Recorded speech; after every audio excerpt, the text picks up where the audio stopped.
Hello guys, I'm called Brian Onyango. Currently, I'm a second year student at the Masindi University of Science and Technology. I'm pursuing Bachelor of Science in Agricultural Education and Extension.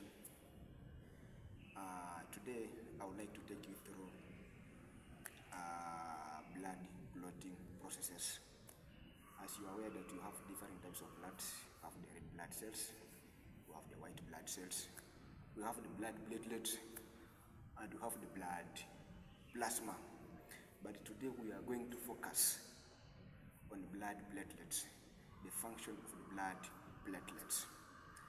Now it's called blood clotting. Now today we are going to discuss what normally happens when a human being is injured.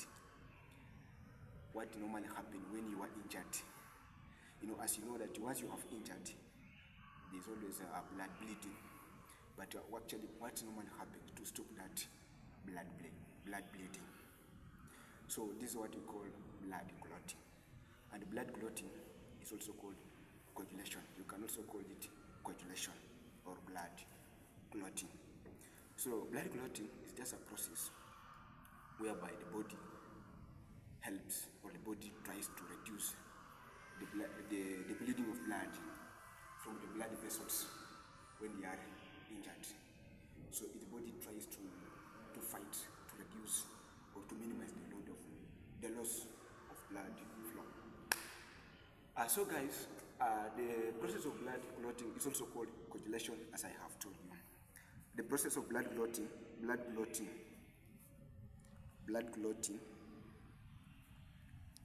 is also called coagulations. You can call it coagulations or blood clotting. It's okay.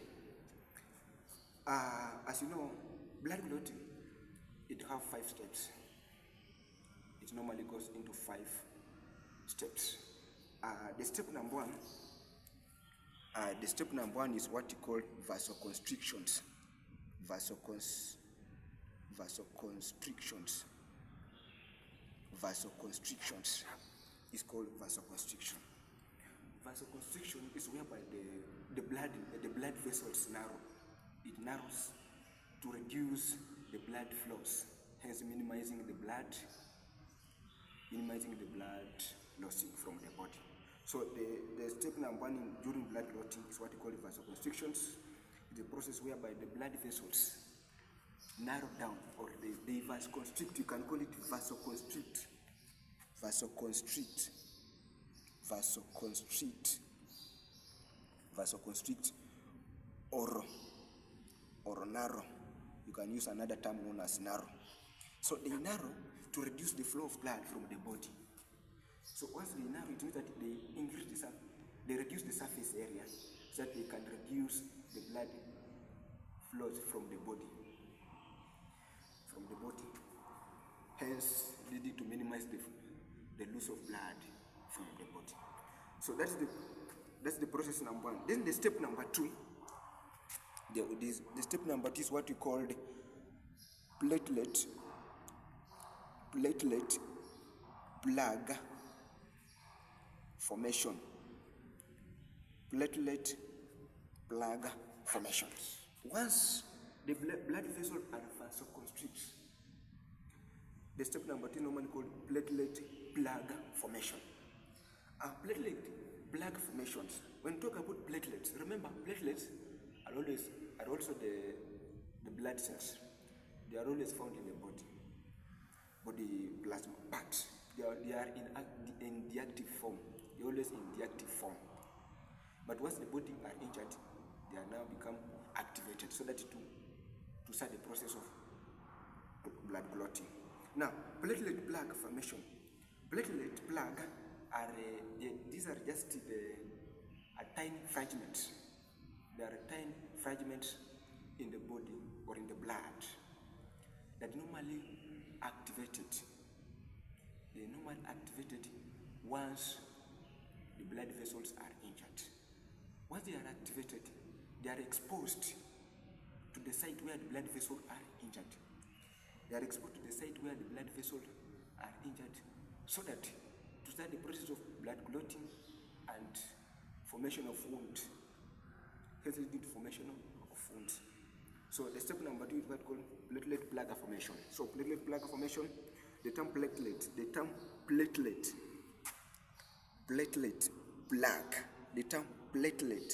plug are tiny fragments that normally exposed to the injured site of the blood vessels to reduce the excess flow of blood. Now this is step number 2. Then number 3, the step number 3 is what you call the activation factors. Activation factors. Activation factors.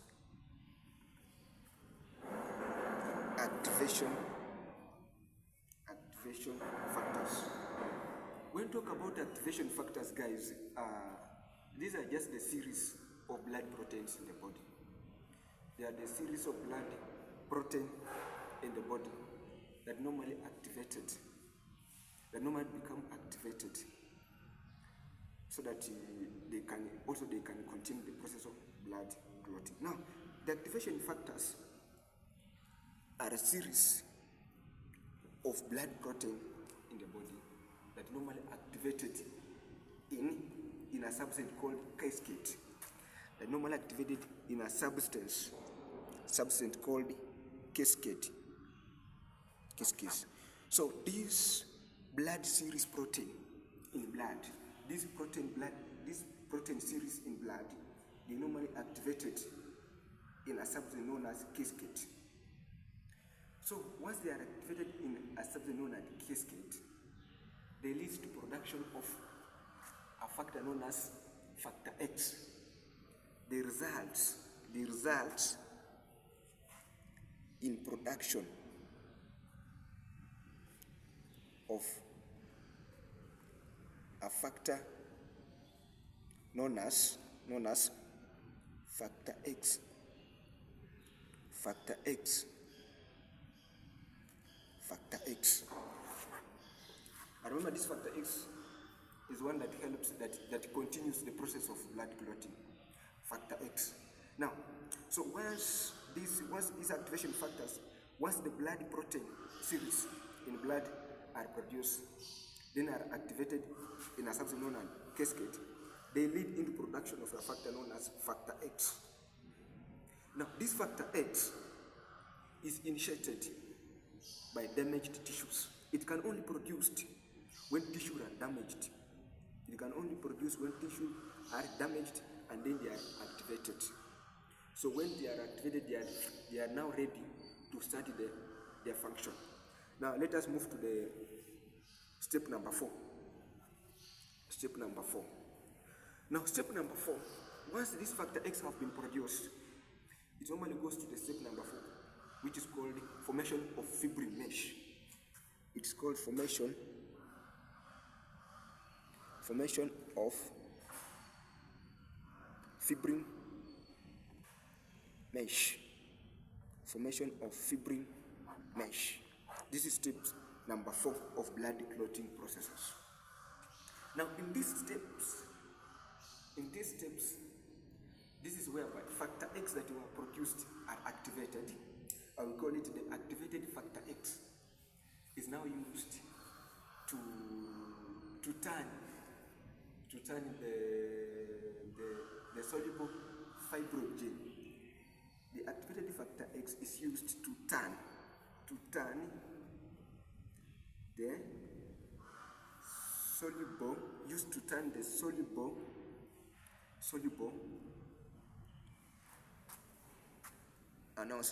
it's used to turn the soluble, or you can just decide to wrap this one. You can just say factor X is used to activate, or it's used to activate prothrombin into thrombin. Okay, I will repeat what I'm saying here. Step 4, we have called formation of fibrin mesh. Now, the activated factor X is used to turn prothrombin to thrombin. Now, the thrombin is now used to turn the insoluble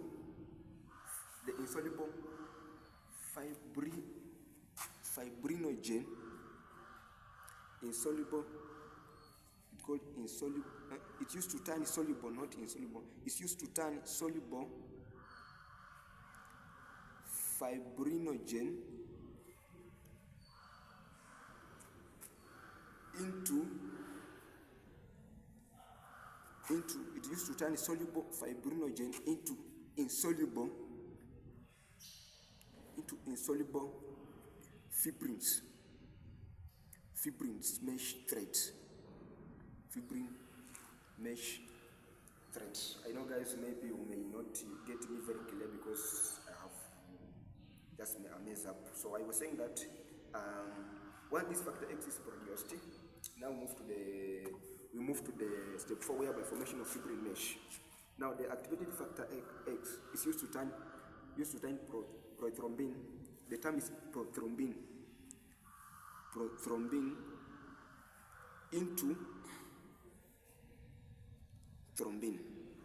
The activated factor X is used to turn prothrombin into thrombin.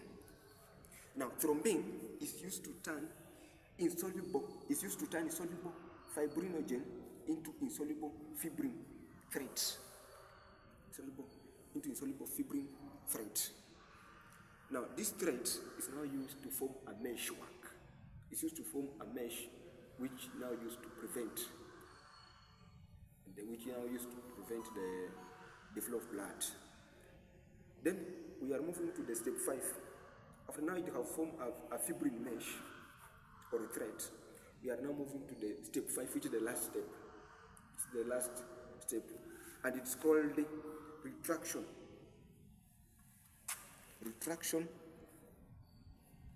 and healing. Retraction